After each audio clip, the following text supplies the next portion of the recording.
Hey guys, Miss Curtis here. Welcome back to Notebooks to Projects Session 8. I know we took a slight break last week for our whole class discussion, but the rest of us teachers are so proud of all that great work you guys did. I hope that fortnight whole class discussion was fun for you guys. We're going to try and incorporate a few more before the end of the year. And so we got to put our thinking caps back on for our Notebooks to Projects work that we've been doing, taking back the power of our notebook and moving forward with another project based on things that are important to us as writers. So today our teaching point is that writers choose a genre to fit their purpose by thinking about different genres from the year and choosing what works best to communicate their purpose. What are we trying to achieve? We want to figure out what you're trying to really say. What will work best to communicate that? And finding a genre that best suits your purpose. Remember, guys, we're in the picking a seed idea stage of the writing process. Okay, so next step is going to be writing around a seed idea. So once we choose one, then we'll write around it and begin drafting. So these are the most important stages of the writing process today. Okay, so keep that in mind. I want to remind you guys that before last week, we got a chance to think about possible prompts to guide our writing this time around. So the last project, there were no prompts. It was all about writing about what was important to you. Then for this new project coming up, we want to use possible prompts. And I want to remind you about my work so that you can be reminded about your work as well. I chose the prompt, how can kids help the environment? And I had this journal entry, I know I'm always thinking about how kids can help the environment because I want my own children and students to be responsible.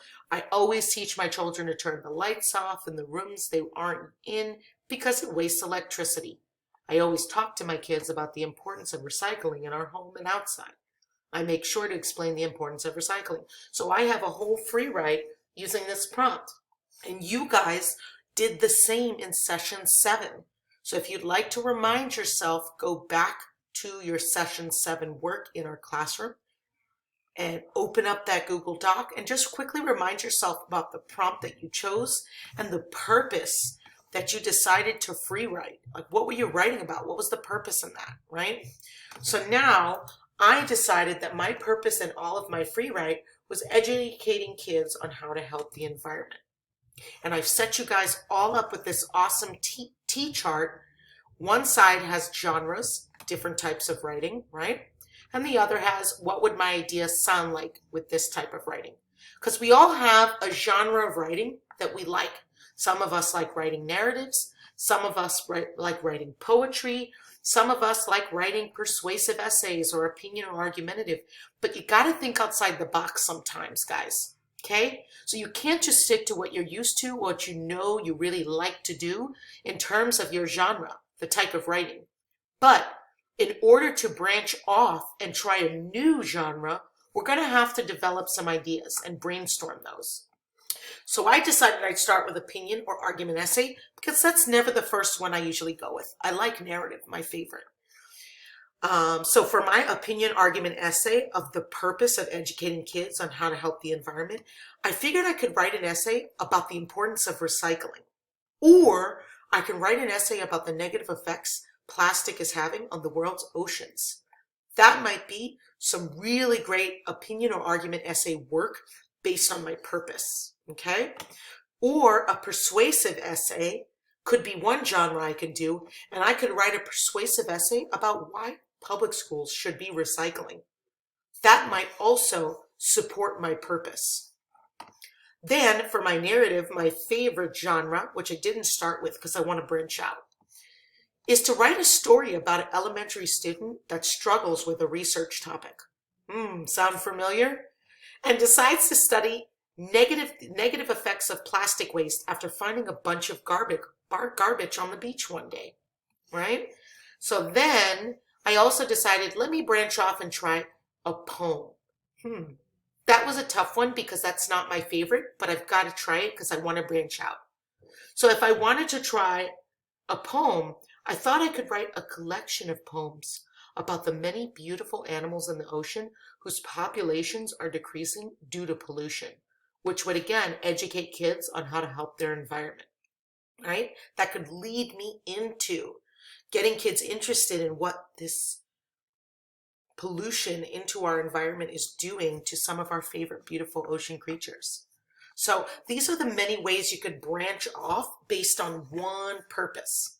So you guys are going to get a doc with this same setup where you get to type in your purpose, and you've got to jot down a couple genres. Try the genres that you don't always usually use. Try the ones that you don't love. We have to branch out and try new genres because there might be an amazing idea waiting there for you based on your purpose that you might not have thought of if you didn't branch out. Okay? So we want to go over really quickly our teaching point for today was that writers choose a genre to fit their purpose by thinking about different genres from the year, choosing what works best to communicate their purpose. So remember, guys, you all have your own purpose. You used a prompt and you chose your own purpose. If you're behind and you didn't get a chance to do that, go back to the slide that I had all of those prompts on, and you can choose one from there. And then decide on a purpose. If you're behind, you can still catch up. There's still time. Okay? What are we trying to achieve today? We want to figure out what you're trying to really say. What is your purpose, right? What will work best to communicate that? What genre? And then find a genre that best suits your purpose. So you want to be able to pick one that best suits your purpose. So our success criteria, we want to, number one, open up the Writing Session 8 Google Doc. Then you want to think about the writing prompt you used in session 7 and your purpose. Remember, that was at the top of my T-chart. Then we want to think what that purpose would look like in a few different genres. And we want to fill in the T-chart with your ideas. Okay? If you want to step up the rigor, guys, and really challenge yourself, try choosing a second prompt and brainstorming what that idea would sound like with different genres. Dive into a second purpose. Jot down some new ideas in your T-chart, okay? Good luck, guys. I know you can do it. This is a really important part of our writing process, and we want to make sure we move forward with this writing work so that we can publish another amazing writing project piece. So excited to see what you guys are working on. Good luck.